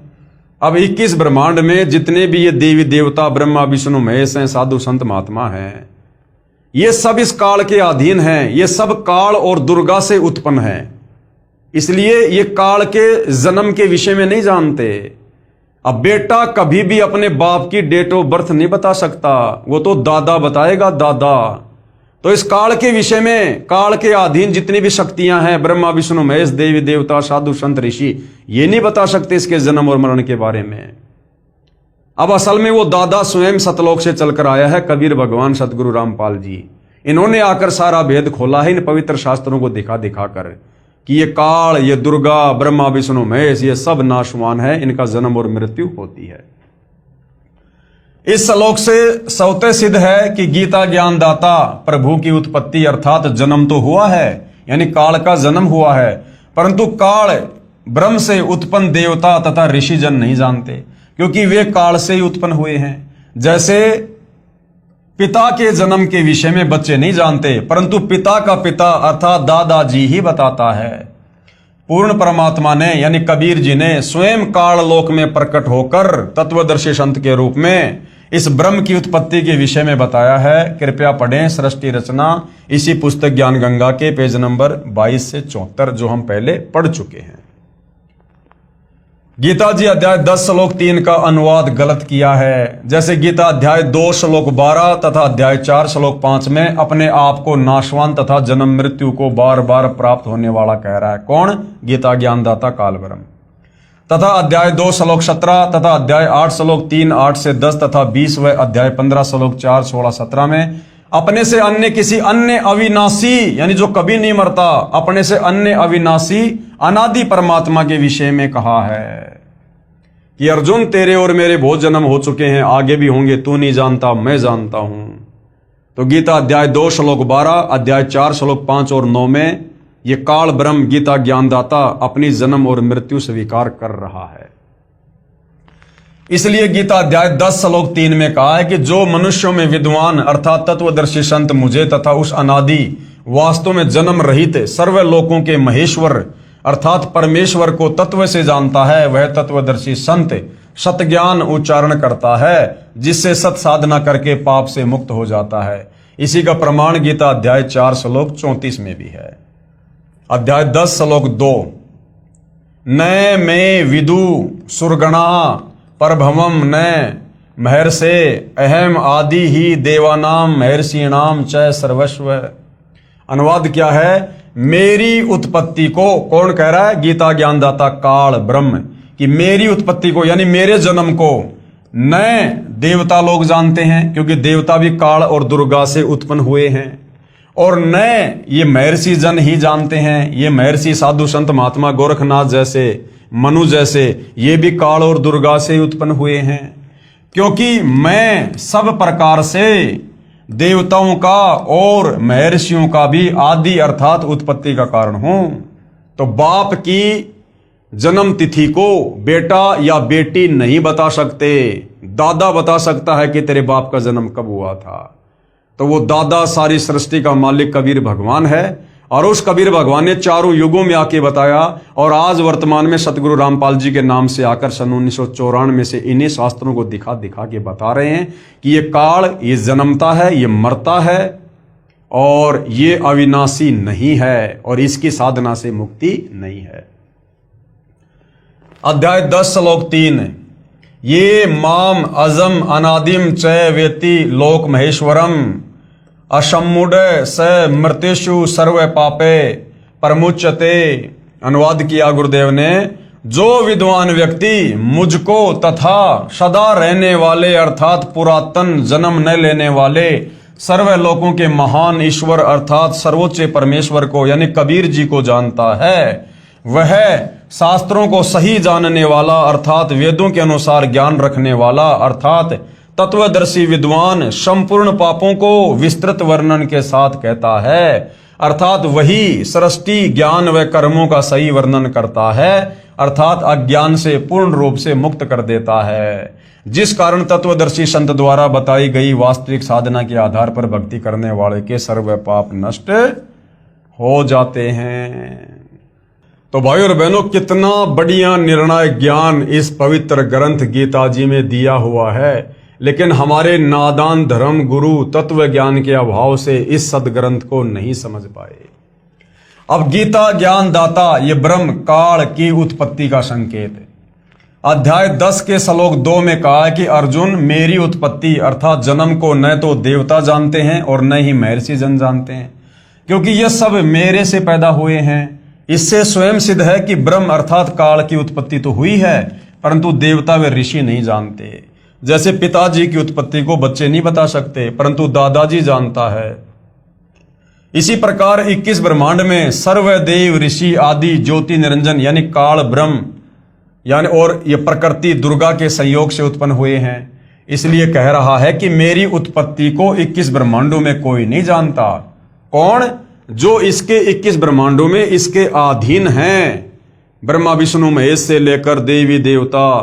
कहते मेरी उत्पत्ति को ये लोग नहीं जानते। क्योंकि ब्रह्म यानी काल की उत्पत्ति परम अक्षर ब्रह्म यानी पूर्ण ब्रह्म से हुई है। कबीर परमात्मा ने सतलोक में अंडे से इस ज्योति निरंजन काल की उत्पत्ति की है, जिसका गीता जी के अध्याय 3 के श्लोक 14 और 15 में ब्रह्म की उत्पत्ति यानी काल की उत्पत्ति का प्रत्यक्ष प्रमाण है। अध्याय 10 के श्लोक 3 जो तत्वदर्शी अर्थात विद्वान व्यक्ति मुझे तथा कभी न जन्म लेने वाले सर्वलोकों के महेश्वर अर्थात अविनाशी परमात्मा को जानता है, वह चारों वेदों ऋग्वेद, सामवेद, यजुर्वेद तथा अर्थर्वेद को जानता है। क्या कह रहा गीता ज्ञानदाता काल कि जो मेरी उत्पत्ति को जानता है और सर्व सृष्टि के रचनहार उस अनादि अविनाशी कबीर भगवान को जानता है, वो तत्वदर्शी संत है, वो विद्वान है और वो चारों वेदों के निष्कर्ष को जानता है, वह तत्वदर्शी संत है। तो भाई और बहनों, परमात्मा को जानने वाला तो परमात्मा ही होता है। परमात्मा को कोई जीव नहीं जान सकता। इस काल के 21 ब्रह्मांड से हमारी मुक्ति करवाने के लिए परमेश्वर तत्वदर्शी संत के रूप में आकर केवल अपनी आंशिक जानकारी दे रहे हैं हमें, आंशिक जानकारी। अन्यथा उनकी महिमा के विषय में तो साफ साफ लिखा है, 7 समुद्र की मसी करूं, लेखनी करूं बन राय, सब धरती का कागज करूं पर गुरु गुण लिखा न जाए। क्योंकि कबीर परमात्मा गुरु रूप में आकर ही हमें सृष्टि रचना बताते हैं। तो जो उस आदि अनादि कबीर परमेश्वर के विषय में जानता है, कहते हैं वो तत्वदर्शी संत है। तो उस परमेश्वर के विषय में तो परमेश्वर के अलावा दूसरा कोई नहीं जानता, अर्थात तत्वदर्शी संत स्वयं कबीर भगवान ही होता है। उसके द्वारा बताए भक्ति मार्ग से साधना करने से सर्व पाप नष्ट हो जाते हैं। गीता जी के अध्याय 15 के श्लोक 16, 17, 18 में वर्णन है कि पूर्ण परमात्मा अविनाशी तो अन्य ही है, जो तीनों लोकों में प्रवेश करके सबका धारण पोषण करता है। खुद ये काल कह रहा है, मुझ काल को तो केवल इसलिए पुरुषोत्तम कहते हैं, यानी भगवानों का भगवान कहते हैं, क्योंकि मैं 21 ब्रह्मांडों में मेरे अधीन स्थूल शरीर में नाशवान प्राणियों तथा अविनाशी जीवात्मा से उत्पन्न हूं। इसलिए मुझे लोक वेद अर्थात दंत कथाओं के आधार से पुरुषोत्तम कहा है, परंतु वास्तव में मैं अविनाशी या पालन करता नहीं हूं। क्योंकि संसार रूपी पेड़ को पोषण कहां से मिल रहा है? जड़ से मिल रहा है। और जड़ कौन है? कबीर परमेश्वर। गीता जी के अध्याय 3 के श्लोक 14-15 में कहा है कि सर्व जीव अन्न से उत्पन्न होते हैं, अन्न वर्षा से होता है, वर्षा यज्ञ से होती है, और यज्ञ शुभ कर्मों से, और कर्म ब्रह्म से उत्पन्न हुए, ब्रह्म अविनाशी परमात्मा से उत्पन्न हुआ। अंडे से परमात्मा ने इसको सतलोक में उत्पन्न किया था। वही अविनाशी सर्वव्यापक परमात्मा ही, यानी वो कबीर भगवान ही यज्ञों में प्रतिष्ठित है, अर्थात पूजने योग्य है, यज्ञों में पूज्य है। वही यज्ञों का फल भी देता है, अर्थात वास्तव में अधियज्ञ भी वही है। फिर गीता जी के अध्याय 10 के श्लोक नंबर 2 में कहा है कि मेरी उत्पत्ति, कौन कह रहा है? ये काल कह रहा है कि मेरी उत्पत्ति को कोई नहीं जानता है। कौन नहीं जानता? जो 21 ब्रह्मांड में इसके अधीन है। इससे सिद्ध है कि काल ब्रह्म भी उत्पन्न हुआ है। इसलिए यह कहीं पर आकार में भी है, नहीं तो कृष्ण जी तो अर्जुन के सामने ही खड़े थे। वे तो कह ही नहीं सकते कि मैं अनादि और अजन्मा हूं। वो तो भाई देवकी के गर्भ से जन्म लेके आए थे। गीता ज्ञान देते समय उसमें प्रवेश करके काल कह रहा कि मैं अजन्मा हूं। अगर श्री कृष्ण जी बोल रहे होते तो वो तो देवकी की गर्भ से जन्म लेके आए थे, वो कैसे कह देंगे कि मैं अजन्मा हूं? ये सर्व काल अदृश्य ब्रह्म ही श्री कृष्ण जी के शरीर में जीवस्त रूप यानी ये प्रेतवत प्रवेश करके बोलकर अपनी प्रतिष्ठा यानी स्थिति की सही जानकारी गीता रूप में दे गया। उपरोक्त विवरण से गीता जी में सिद्ध हुआ कि ब्रह्म यानी काल की उत्पत्ति पूर्ण ब्रह्म से हुई है, और सृष्टि रचना से तो क्लियर ही हो गया कि परमात्मा ने अक्षर पुरुष को निंद्रा से जगाने के लिए जिस अंडे में एक आत्मा प्रवेश करके मानसरोवर में छोड़ी थी, और अक्षर पुरुष ने जब गुस्से से देखा तो अंडे के 2 भाग हो गए। उस अंडे से जो आत्मा निकली थी वो यही काल था, यही ज्योति निरंजन था। यही प्रमाण अथर्ववेद कांड 4 अनुवाक 1 मंत्र 3 में भी है। कृपया निम्न पढ़ें। कांड नंबर 4 अनुवाक नंबर 1 मंत्र नंबर 3। ये श्लोक आप जियों के सामने है। और यहाँ पूज्य गुरुदेव भगवान ने इसका अनुवाद किया हुआ है। भावार्थ है, पूर्ण परमात्मा यानी कबीर देव अपने द्वारा रची सृष्टि का ज्ञान तथा सर्व आत्माओं की उत्पत्ति का ज्ञान अपने निजी दास को स्वयं ही सही बताता है कि पूर्ण परमात्मा ने अपने मध्य अर्थात अपने शरीर से अपनी शब्द शक्ति के द्वारा ब्रह्म यानी क्षर पुरुष यानी काल की उत्पत्ति की तथा सर्व ब्रह्मांडों को ऊपर शतलोक, अलखलोक, अगमलोक, अनामी लोक आदि तथा नीचे परब्रह्म के सात संग ब्रह्मांड तथा ब्रह्म के 21 ब्रह्मांडों को अपनी धारणा करने वाली आकर्षण शक्ति से ठहराया हुआ है। जैसे पूर्ण परमात्मा कबीर परमेश्वर कबीर देव ने अपने निजी सेवक अर्थात सखा श्री धर्मदास जी, आदरणीय गरीबदास जी आदि को अपने द्वारा रची सृष्टि का ज्ञान स्वयं ही बताया, उपरोक्त वेद मंत्र भी यही समर्थन कर रहा है। कांड नंबर 4 अनुवाक नंबर 1 मंत्र नंबर 7 श्लोक आप जियों के सामने है। भाइयों और बहनों, यहाँ गुरुदेव ने प्रत्येक शब्द का हिंदी के साथ अनुवाद भी किया है। हम सीधा इसके भावार्थ पे चलेंगे। इस मंत्र में यह भी स्पष्ट कर दिया है कि उस परमेश्वर का नाम कबीर देव अर्थात कबीर परमेश्वर है जिसने सर्व रचना की है।